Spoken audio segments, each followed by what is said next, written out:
cyangwa ubuntu ntabizi reka bijyaho ikibazo. Papa waretse nkakubaza.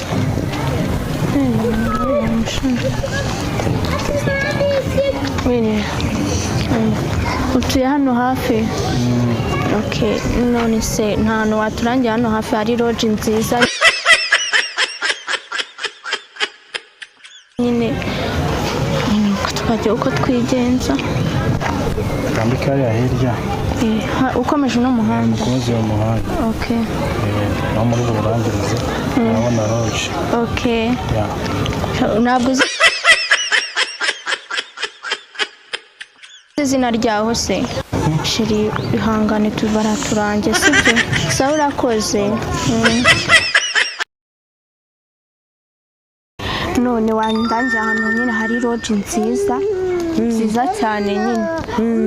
Twasohokanamo n'umukunzi wanjye nyine bikagenda neza. Bikagenda ruzungu nawe urabyumva. Hari habiri.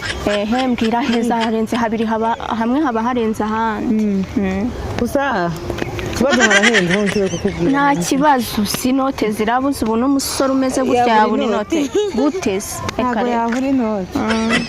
Haraho ushobora kureba hano harahari runo ruhande. No inyuma harimo na hano ruguru harimo. Okay, sawa. Ubwo turajya mu hagati muri aho nari. Murahitamo mu byabaye ahubwo sako kugutinza natwe tubivugane. Ugomba sanga muransomye. Yego. Papa, waretse nkakubaza. Basi hangane reka tumubaza aradufasha. Utuye muri quartier. Nta hantu hari lodge se waturangira.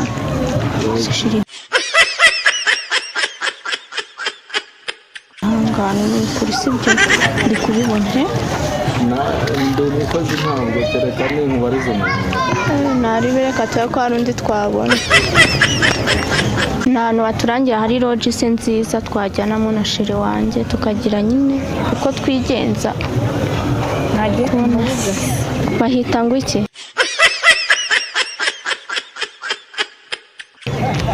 Bahita ngo iki?